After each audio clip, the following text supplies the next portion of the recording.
Here we go, we're live. Hi. What a face. Hi, everyone. Very happy to introduce Chris Speck. Do you want to introduce yourself and the latest book? Yes, sure. Hi, Kaz. Thanks for having me on. I hope everyone's okay tonight. My name's Chris Speck. I'm a writer of crime fiction set in the north of England, in Hull. And my latest series is called the Avenue Cars series. It's set in a taxi office in the northern town called Hull, which is meant to be very rough, and it sometimes is. But generally, the people are lovely and friendly. And so the last episode of my gangland thriller series, there's only 4 books in it, but the last one is called The Last Ride. And I don't know if it's the right way around for you, but it's set during Hull Fair, which, if you've never been up to Hull, is like kind of a big event here, where they have this huge car park outside the stadium, and it just transforms into this enormous fun fair. So this is set during Hull Fair, and it brings all kinds of characters with it to the city. And so the old characters from the series, our Dave and Bev, they're all back again for the last time. And Hull Fair is mixed up in it too. And yeah, it's the Last Ride in Hull. And that's what it's out right now. It came out last Thursday. It seems to be doing okay. So that's good. I don't believe you that it's the last one. Yeah, it has to be though, Kaz, really. It has to be. Don't you think? Did we not leave it the ending okay for you? Because you were one of my beta readers. Thanks very much for doing that. No, I mean, you left the ending okay, but I feel like there's still more you could say. There is, but you know that the great film director Quentin Tarantino, he says, and I kind of agree with him, he says, leave your audience wanting more. If you give them everything they want, then they're not really satisfied. You know, they're like, it's like, I've got a really good friend at work, and she reads my books as well, and she's like a really lovely lass. And she always tells me about, do you remember the first book? We had that character called Bev in it, and, you know, she fell in love with somebody. And the lady at work said, I just hope she's okay. I hope it all works out for her. And I thought, oh, well, that's exactly what can't happen. So, yeah, you know. Oh, that's mean. I know it's mean, but like, that's drama though, isn't it? You know, you've got to be horrible, I think. Not in real life. Not too horrible. I mean, Bev goes on quite a journey over the 4 books, doesn't she? Poor Bev, yeah, I know she does. And but you know, like most people, you know, life's it's a bit rough sometimes, and I think people like to watch it when people have rougher times than they have. Maybe. Donna said hello. Hello, Donna. Good to see you here tonight. I said in my review about it that I feel like there are books that have a kind of empathy to them, though.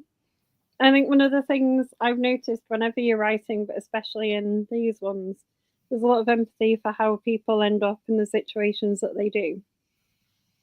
Yeah. Well, I mean, I live with these people, and I am one of them as well. So, you know, these are my streets as well, you know, and so I understand how they feel, and, you know, hearts get broken, and things get stolen, and people move on, and life's sad and a bit cruel sometimes. And so, yeah, they are full of emotion, but then, you know, the world it's part of the story, maybe, for me anyway. Yeah, but I think you could get an understanding of why people like our Dave have ended up maybe not going on the straight and narrow path. Yeah, well, once you do certain things, I think, you know, you become, because I know characters, not like that Dave, but I know characters who, you know, they do things that are not legal, and, you know, they've ended up doing those things not necessarily because they're bad, but just because, you know, that's how it happened. And I'm not talking about, you know, really horrible things, just some things. Yeah, there's a guy in it who's like the driver who kind of keeps reappearing, doesn't he? Who I'm sure I've like worked with people.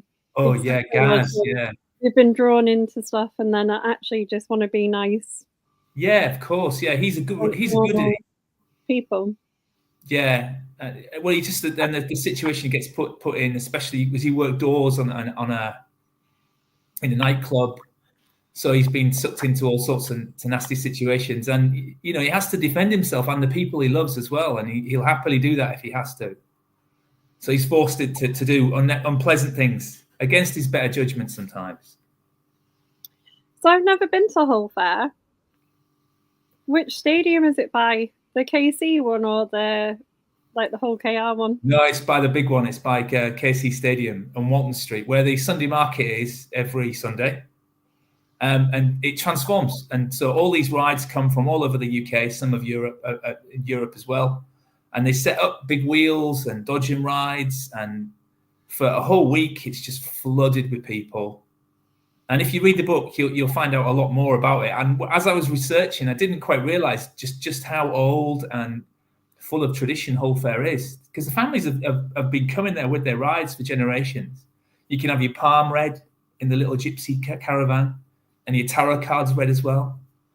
And it's got quite a bad reputation as well in some areas for being kind of tough, but it really isn't. They're just sort of steady, normal people. They just happen to be traveling people. So yeah, and there are some cool characters who come with the fair as well. I have heard some of the stories about Hull Fair. Yeah, I mean, if my granddad was still around, he'd tell his famous story about there used to be a boxing ring there, and what you could do is you could pay 10p in 1950 to watch the fight. But if you really felt up for it, you could go in the ring with the journeyman fighter yourself, and you could take him on. And if you knocked him down, you got a tenner. So the legend is my grandfather, who was not a fighting man at all, but he went in the ring every night for a week, and he got belted up by the journeyman boxer. And after every night, he would pass his hat round and say, "Look, can I have some coins for the show that I've just put on, getting belted around the ring for 3 minutes?" And dutifully enough, they would fill up his hat, and he made quite a bit of money. He promised to buy my grandmother a fur coat, but he never did. It's a good story, though. Well, I mean, that's what happens at Hull Fair. There's loads of things like that, especially back in the past. But these days, it's like, it's a bit more sort of sane and sanitary, but it's still good though. Kaz, come along. Come along, it's a Hull Fair. Come along. Your husband will have been to Hull Fair loads of times. Oh yeah, I'm sure he's been. If you live in Hull, you have to go, basically. Yeah, it's like the rules, right? Well, yeah. I mean, half of Hull says, "Oh no, I hate Hull Fair," and the other half love it. And really, there isn't that much in between. You kind of point out that the people around it kind of hate it because it sort of affects like what they can do, and they get noise and like everything else. Yeah, it clogs the whole place up for a week. It's a nightmare to get parked, and all the traffic's bad. And then some people complain that there's baddies that come with the fair. It's not necessarily true. And a nurse at the hospital also told me that the most number of babies born in Hull is 9 months after Hull Fair. That makes sense. Or after what was it you put in your newspaper article? The thing where they never fight, like the derby match? I'm in trouble. So I said in a newspaper article for the iPaper last week, I said that I was asked to describe, to say why the East Riding of Yorkshire was the best county of the 4 Yorkshire counties. And I said that at a Hull KR and a Hull FC match, there was never any fighting. Now, there isn't any fighting now, but a knowledgeable person told me that that's only because of the CCTV cameras, not for any other reason. So there is fighting, and I got it wrong. The only rugby match I have ever been to where there was genuinely problems and the police went in was a Hull FC and Leeds match. Oh, well, in Leeds. Well, yeah, of course, there's Leeds. It was the Hull fans that were doing it. Oh, well, what was that? A long time ago? Not that long ago. Well, they're lovely people, really. I know, I'm sure they are. I mean, we met some lovely ones on the way out. Yeah. So, well, I hope so. I know it's a hard game, rugby league. But generally, there's not that much. I mean, really, honestly, on Derby Day, there isn't that much trouble. It's not like I think it used to be. So, there's not hordes of police or anything like that. But yeah, there can be some argy-bargy. It's not the same big crowds, is there? My grandparents met, I think, going to a Hunslet and Leeds rugby match, and there used to be like 100,000 people going. Oh, right. Yeah, serious business. And there's like no one like that now. No, it's died a death. It's not as popular as it was. Donna says that Hull Fair's a bit far for her. Donna, have you ever been to Hull? We'll see if she answers us.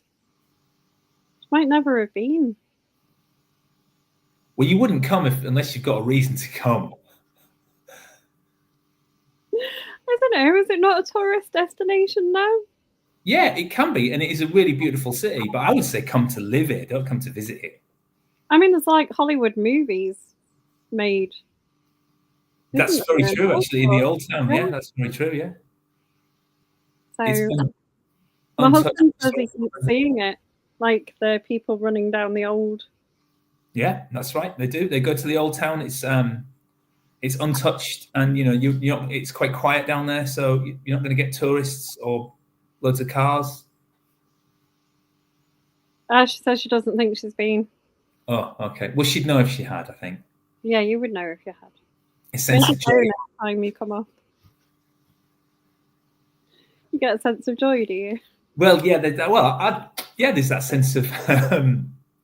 I'm really positive about everything, including Hull. It is a great town, but it's much better if you know it a little bit and you live here a bit. I'm a very big fan of it as a town. Well, because your better half is from our city. Exactly. Well, I mean, I am biased, I guess. Yeah, we do have a bad reputation, and sometimes it's justified. I was once. Go on, sorry. I was once in Stoke, and I was in a pub in Stoke visiting my brother. This was in the probably mid-90s when people drank a lot and we drank a lot. And I was at the bar in this pub called the Glebe in Stoke, and a guy was talking to me, and he was horrible. He had a big eye patch, and I said, I'm from Hull, and he said, oh, you're from Hull? I said, yeah, I am. He said, that's a horrible place, that. I said, well, why? And he pulled back his eye patch, and there was just a socket there. He said, I lost my eye in Hull.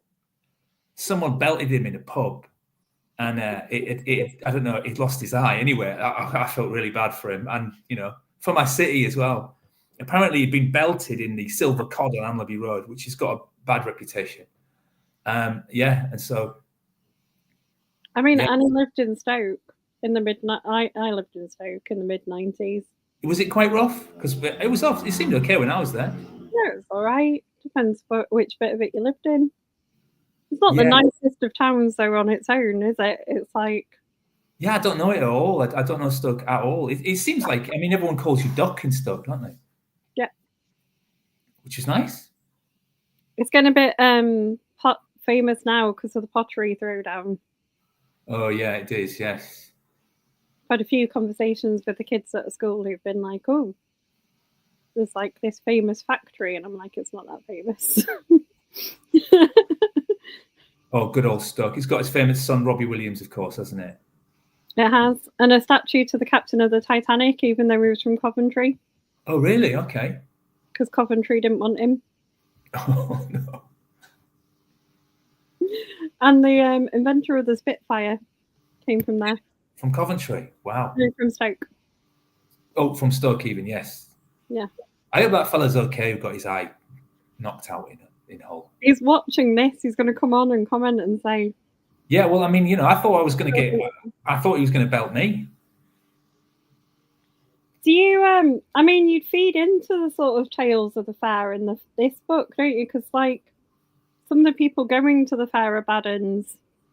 At the beginning of the book, aren't there? There's definitely some wrong uns going. Oh, yeah. Yeah, well, I mean, there's some baddies who actually go with the fair, but generally they're okay. But, yeah, some of the baddies actually operate one of the fair rides, and hopefully they get, they do something pretty bad, and let's see if they get their comeuppance for it.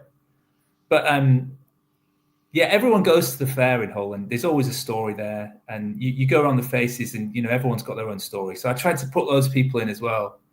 And so some of the little people who are there, they're my friends or people I know. As always, they're just the people who live down these streets.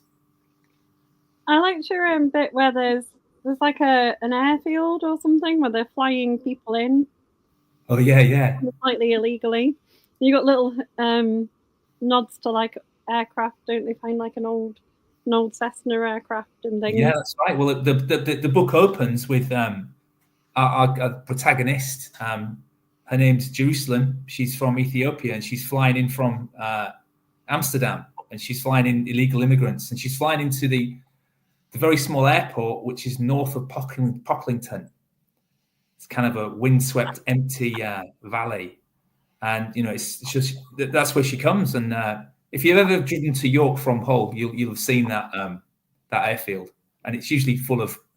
Well, it's actually usually empty, but it's got gliders in it, and so I thought it would be a great spot because nobody ever talks about Pocklington. I don't know if you've ever been there. I've been there, but I know it exists. Adrian Edmondson is from Pocklington. Oh no, he went to school in Pocklington. Really? So you put it on the map? They are, yeah. What a place. Pocklington and Market Wheaton. These places legendary. They mean nothing to the rest of the country and the world.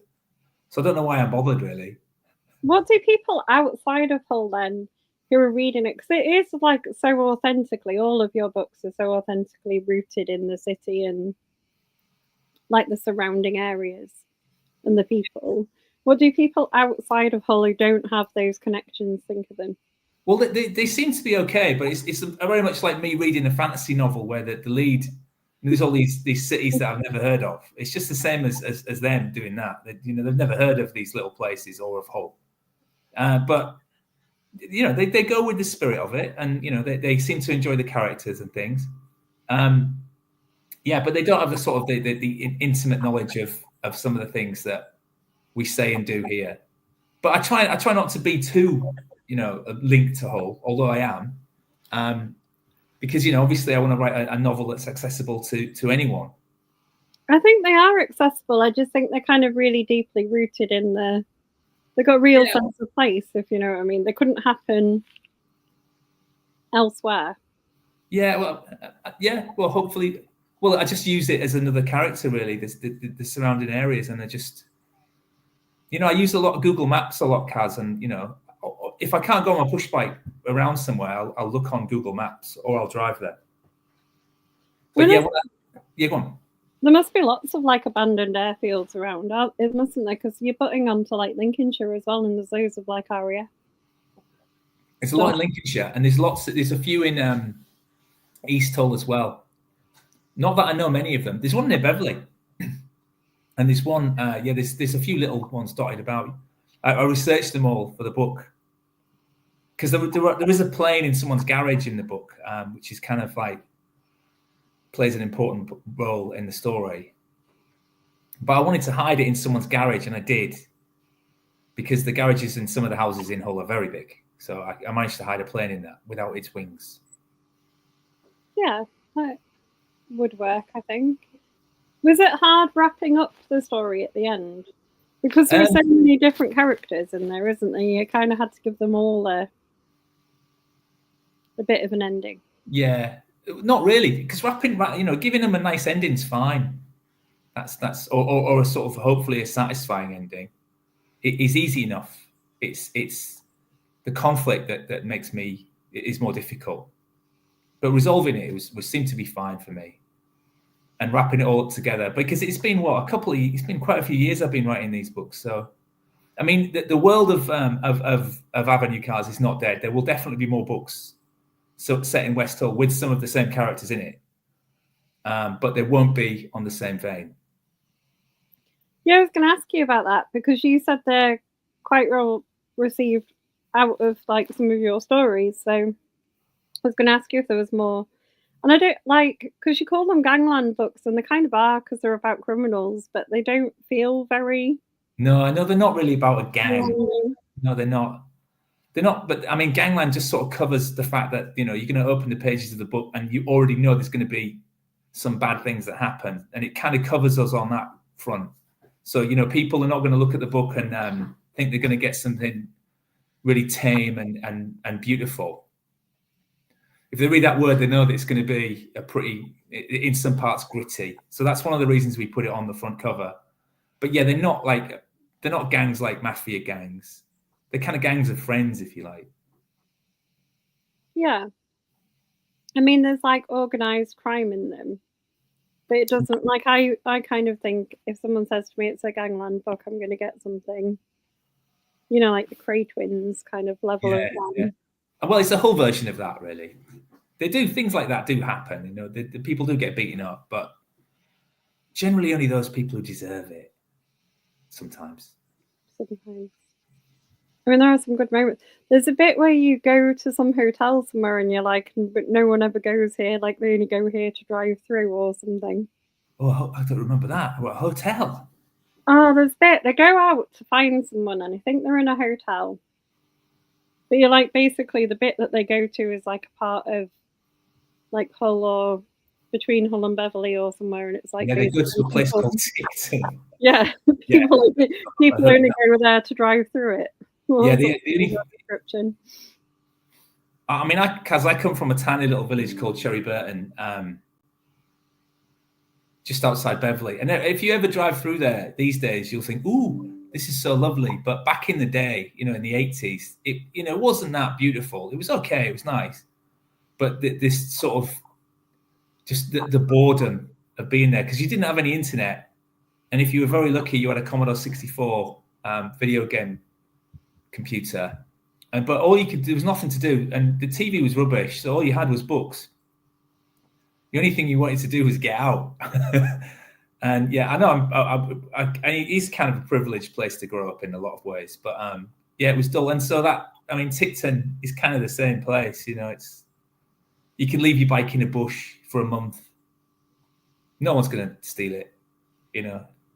And that's maybe not these days, but certainly back in the 80s, you could definitely do that.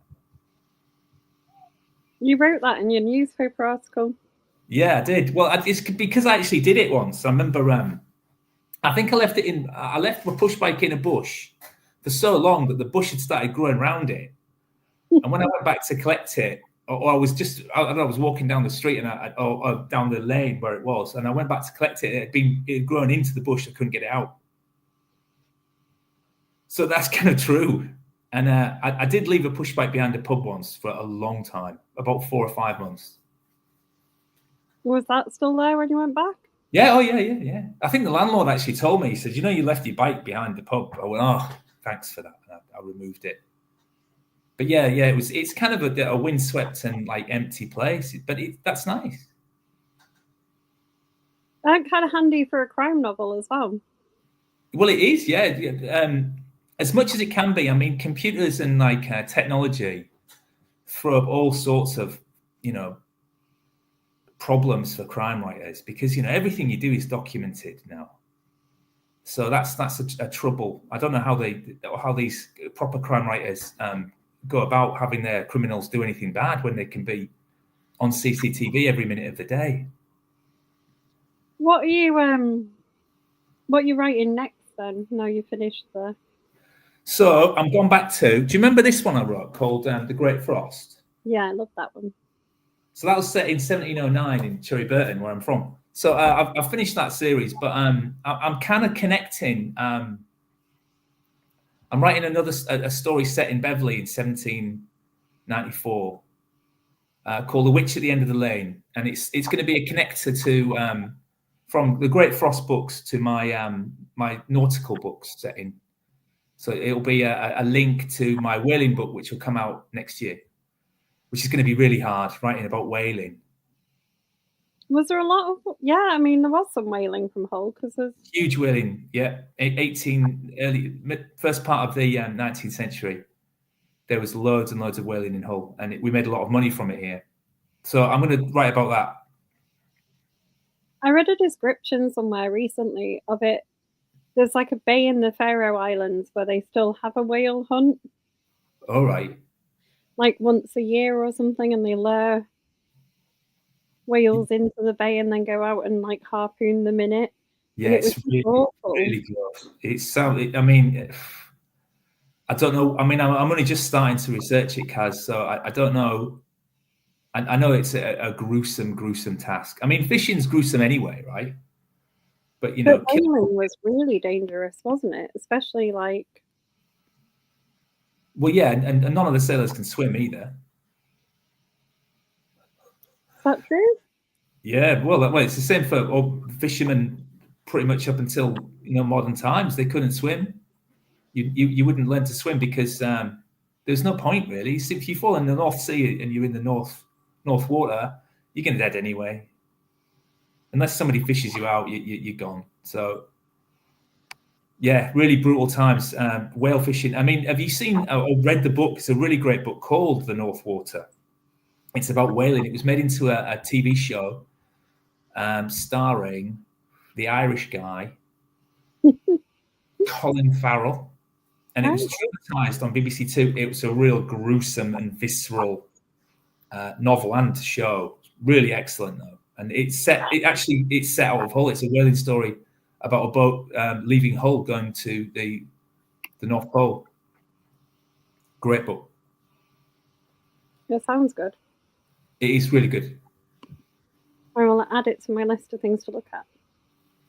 Yes, well, whaling books. I mean, yeah, whaling stories. So I'm going to tackle that after this one.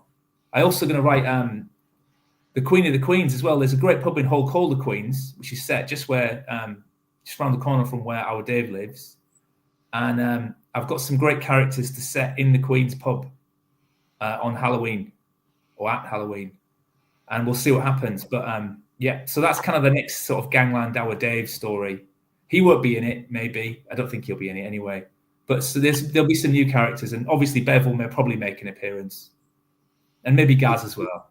It's hard to say, isn't it? Because you kind of you don't want to give away who's there or not there at the end of the Avenue Cars book. Yeah. So yeah, but I'm looking forward to writing that, and I've asked the landlady if I can go and pull a few pints to do my research. She said, "Yeah, but I won't get paid," which is fair enough. We might not be any good at pulling pints until you. I reckon I'll be good at it. Okay. So what are you reading at the moment then, Kaz? Have you got anything good on the go? I am reading The Boy I Loved by William Hussey. Right. Sounds good. Yeah, it's kind of set in World War One. It's about two soldiers falling in love. Oh, wow. Are they boys, obviously? Mm-hmm. Excellent. And are you on your... because you have like a list, a number of books you're going to read every year, don't you? Yeah, but I only set it at something that I know I'm going to read every year. Okay. It's not actually It's not a target. Yeah, it's not a challenge, if you know what I mean. Yeah. I set it at the number of books that I read. Okay, I see. Yeah. So if you've read this many, that's how many. Yeah. So if you want to come to the book launch, Kaz, if you can be, and it's a long way for you on Leeds, it's on the 18th of February in the Adelphi, the legendary Adelphi Club in Hull on De Grey Street. Which I've also never been to. Oh, it's a really good place. It's a really good Hull is clearly lacking. I've been to all the museums. I think nearly all the museums, but not the Adelphi. The Adelphi is a really good club. It's like really little, but big enough for about 250 people. It's on a kind of side street off Newland Avenue, and it's got a great atmosphere. Some of the best bands from the UK have played there, including Oasis, and I think Coldplay played there. Or not the best band though. A lot of famous bands that you've never heard of, but you have heard of, have played there on the way to the top, like Radiohead. And so my band Black Keys play there quite a lot, and we go there and we hang out there and we like it. So we're going to do the book launch there. I'll have JT, who's the lead singer of Black Keys. He's going to read some poetry for us, which should be amusing. And I'll play a few songs as well and just talk a lot of rubbish, very much like I am doing now. Sounds good. Is it like The Cockpit in Leeds, the Yeah. Adelphi. Yeah, it's kind of that, the indie club. Yeah, that has like such a really, because the Cockpit in Leeds, used to have all the ticket stubs. Oh yeah. All the bands that had been there on the way up, and there was some massive names. Oh yeah, well, I mean, that's how bands used to cut their teeth. They would, use these clubs to learn. And it's really sad that some of these venues are dying out, because without them, you don't have any new bands learning to do their thing. But there's this, did they need that small venue? And so, the Adelphi's a lifeline for us and lots of the musician friends that I know. It's also a lifeline for my daughter. That's where she's learned to play her music. And, her band are, doing well now. So, yeah, we need more of these places like the Cockpit in Leeds and the Adelphi in Hull. Well, the Cockpit in Leeds doesn't exist anymore. Was it gone? Oh, God. Yeah, sad times. It's where I started. I missed her. I mean, to be honest, if you, I don't know if I could go to a stadium gig anymore, Kaz. Because once you've been at little venues and you see the musicians really close to you, and if you want, when they're finished, you can go and have a chat. I don't know if I could handle a stadium gig where it's they're miles away and it's. I don't like all seated stadium gigs. I've been to some that are like all seated, and that's not fun. Yeah, it's good if you can get up personal and see them. Yeah, you kind of still have to be standing, I think, for a good stadium gig. Yeah, big gigs not for me really. I'll go, but sometimes for the fun of it. The last one I went to, I didn't even know anything about the band. Who did you see? Within Temptation. And were they good? They were really good. I went with a friend and she wanted to go, so I went just on the basis that it'd be a nice night out. And I'm sure it was. After checking on a scale of 1 to how likely am I to die from the strobe lights. Oh no. Like how safe it would be with my husband. It was like about a 6. So I decided it would be fine. You'll be all right. Close your eyes. That doesn't help. I'm kidding. I know. Sorry. So if you want to watch Black Keys, by the way, we'll be playing on Valentine's Day, which I think is a Friday. Is that right? This year? Yeah, it's next Friday. Yeah, so Black Keys are playing next Friday at the Adelphi. If you want to come along, I think it's going to be £5 to get in. Wow. So, do you play outside of Hull ever? Yeah, we always play. We play a couple of festivals. We always play Beat Herder Festival every year. We play in Bridlington sometimes. We play sometimes in various places, usually festivals. I can't always remember where they are because once you've played one, they're all kind of the same. They're not kind of the same, but you drive to a field, you play in a big tent, and that's it. And then you leave again. Yeah, I've got a friend who juggles at festivals. And they're good, they're good. They're a good laugh. But we do have a good time playing. So next Friday, we've also got our Canadian friend, Eugene Ripper, all the way from Toronto. He'll be coming as well. He's a punk survivor. He says, I survived. He's a proper punk American, and he survived the 80s and the 90s, and he's still alive. Wow. He's a lovely kid, yeah. He'll be doing some songs for us, and we'll be playing along. Probably making a right racket. But it's all good fun. Leslie said, have you got a link to any of your music? Yeah. If you hit up if you follow me on Facebook, actually, that's probably the best way to find it. If you follow me on Facebook, Chris Speck Facebook, and you'll find links to Black Keys on there.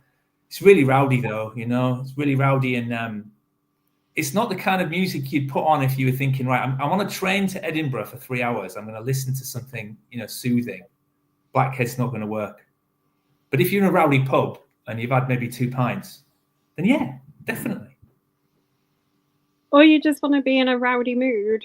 I kind of like music to sort of work out my anger.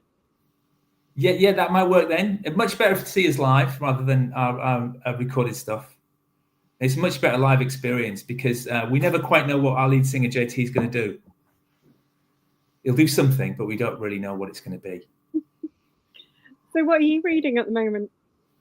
Do you know, I'm terrible. I'm not reading anything at the moment because I write so much. And I spent so many years reading all the time.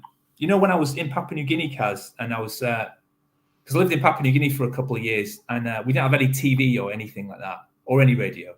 So I read the entire library. And it's quite a big library as well.